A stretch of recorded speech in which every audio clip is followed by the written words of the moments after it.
So Shyamalamba తల్లికి ఇంతటి జ్ఞానాన్ని అందించిన నా గురువైనటువంటి బ్రహ్మర్షి సుభాష్ పత్రిజీకి, నా ఆత్మ బంధువులందరికీ నా ఆత్మ ప్రణామాలు తెలియజేసుకుంటూ, ఈరోజు మన సబ్జెక్ట్ ఈ జీవుడు ఆ పరమాత్మ నుంచి విడివడి వచ్చినప్పుడు ఫస్ట్ మనం తీసుకునే జన్మలు ఖనిజ జన్మలు.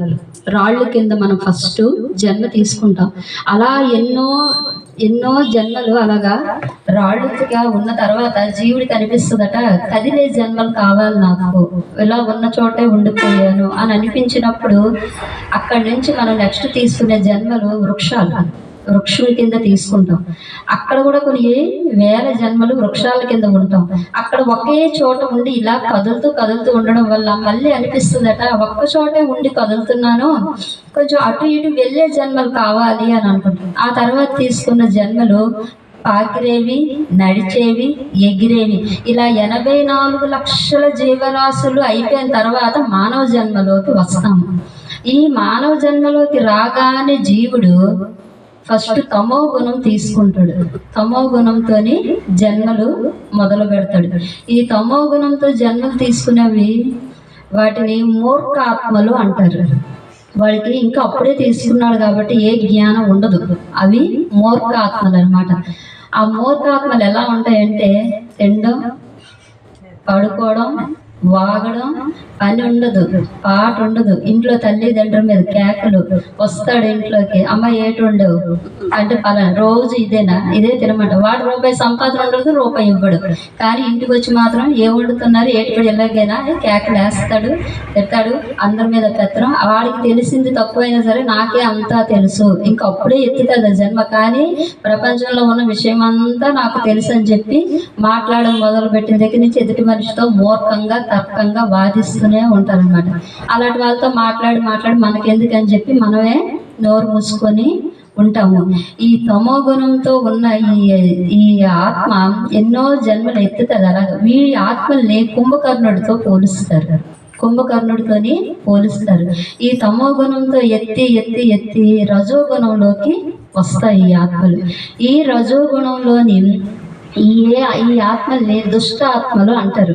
ఇవి ఎలా ఉంటాయంటే అందరినీ హింసిస్తాయి, మాటలతోని చేతులతోని. విపరీతమైన అహంకారం కలిగి ఉంటాయి అన్నమాట. విపరీతమైన అహంకారం, మదం, నేనే గొప్ప, నేను చెప్పిందే అందరూ వినాలి, అందరినీ చాలా హీనంగా చూస్తారనమాట. వాడికన్నా గొప్పవాడు ఈ ప్రపంచంలో ఎవడు ఉండడు, వాడే ప్రపంచంలో గొప్పవాడు. అలా ప్రవర్తిస్తూ ఉన్న ఆత్మల్ని దుష్ట ఆత్మలు అంటారు. వీళ్ళని ఈ ఆత్మల్ని రావణాసురుడితోని పోలుస్తారు. ఇలాగా ఈ జీవుడు తమో గుణం నుంచి రజోగుణం నుంచి సత్వగుణంలోకి ఎంటర్ అవుతాడు, సాత్విక గుణంలో. ఈ సాత్విక గుణంలోని జన్మ తీసుకున్న ఆత్మల్ని శుభాత్మలు అంటారు. శుభాత్మలు అంటే మంచి ఆత్మలు అన్నమాట. ఈ తమో గుణంలోని రజోగుణంలోని ఈ కర్మలు చేస్తారు కదా, కర్మలు చేసి ఆ కర్మ ఫలాన్ని అనుభవిస్తూ జ్ఞానాన్ని పొందుతారు. కొద్దిగా అనుభవ జ్ఞానాన్ని. ఆ అనుభవ జ్ఞానంతో వీడు ఈ సత్వగుణంలో ఎంటర్ అయినప్పటి నుంచి ఆ జ్ఞానం కాస్త ఉంది కదా, వాడు అక్కడి నుంచి మంచి పనులు చేయడం మొదలు పెడతాడు. మంచి మాటలాడడం, మంచి ఆలోచనలు చేయడం, తనకున్న దాంట్లో దానం ధర్మం చేయడం, వాడి దగ్గర 2 రొట్టెలు ఉంటే వాడు ఒకటి తిని ఇంకోటి పెట్టడం, ఇలాంటి మంచి పనులన్నీ చేస్తూ వాడి జీవనాన్ని సాగిస్తూ ఉంటాడు. ఈ సత్వగుణంలో ఉన్న ఆత్మల్ని విభీషణుడితోని పోలుస్తారు. ఈ తమో గుణం నుండి రజోగుణంకి, రజోగుణం నుండి సత్వగుణం నుంచి నిర్గుణ గుణంలోకి వెళ్తారు. ఈ నిర్గుణంలో ఉన్న ఆత్మల్ని తపో ఆత్మలు అంటారనమాట. వీళ్ళు ఎల్లవేళలా ధ్యానం చేస్తూ ఉంటూ నిరంతర ఆనంద స్థితిలో ఉంటారు. వీళ్ళకి ఎలాంటి వాటి మీద వ్యామోహం అనేది ఉండదు. అంటే అన్ని గుణాలకి అతీతం అయిపోతారు. వీళ్ళకి ఎలాంటి వ్యామోహాలు ఉండవు. నిరంతరం ధ్యాన సాధనలో ఆనంద స్థితిలో గడుపుతూ ఉంటారనమాట. ఆ స్థితి హనుమంతుని స్థితి. ఈ తమో శుభాత్మలు వీటిని అంటారు. ఇవి హనుమంతుడి లక్షణాలు ఉన్న ఆత్మలు అన్నమాట. నిర్గుణ వారు తపస్సాత్ములు అనమాట.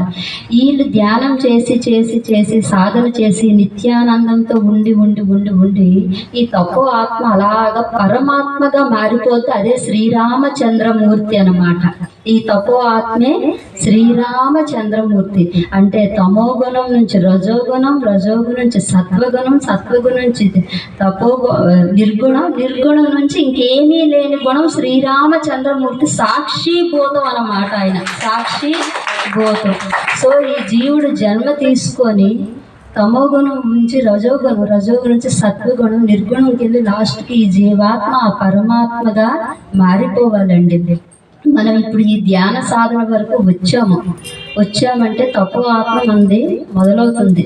సో శుభాత్మల నుంచి మనం ఇక్కడికి వచ్చాం కాబట్టి ఇక్కడి నుంచి సాధన చేసి చేసి చేసి చేసి నిన్ను నువ్వు తెలుసుకోవాలంటే ధ్యానమే చెయ్యాలండి. ధ్యానమే సరి అయిన మార్గం. నేను ఇదివరకు చెప్పాను, పరమాత్మ అంతటా ఉన్న చైతన్యం నీలో కూడా ఉంది. శివుడు ఎక్కడున్నాడు? మన లోపలే ఉన్నాడు. భగవంతుడి దగ్గర చేరాలంటే ఏకైక మార్గం ధ్యానం. నువ్వు అంతర్ ప్రయాణం చేయాలి. ఇంతవరకు బాహ్య ప్రయాణం చేశాము, బాహ్యంగా చూసి చూసి చూసి ఇప్పుడు అంతర్ ప్రయాణం చేయాలి. అంతర్ ప్రయాణమే ధ్యానం. ఎప్పుడైతే అంతర్ ప్రయాణం చేస్తావో ఈ జీవాత్మ ఆ పరమాత్మగా మారుతుందండి. ఆ శ్రీరామచంద్రుడి దగ్గరికి వెళ్ళాలంటే ఆంజనేయుడు ఎప్పుడు రామనామంలో ధ్యానం చేస్తూ చేస్తూ చేస్తూ మారిపోయారు. హనుమంతుడు వేరు, రాముడు వేరు కాదు కదండి. శివ విష్ణు రెండు ఒక్కటే. సో ఈ జీవాత్మ పరమాత్మ నుండే వచ్చింది, మళ్ళీ ఆ పరమాత్మగా మారిపోవాలి. అంతవరకు ఈ సాధన విడిచిపెట్టకూడదండి. సాధన చేస్తూ చేస్తూ చేస్తూ ఎన్ని గంటలు వీలైతే అంత గంటలు భగవంతుడి కోసం కేటాయిద్దాం, పనులన్నీ చూసుకొని. సో పరమాత్మగా మారడానికి ప్రయత్నం చేద్దామండి. జై గురుగారు.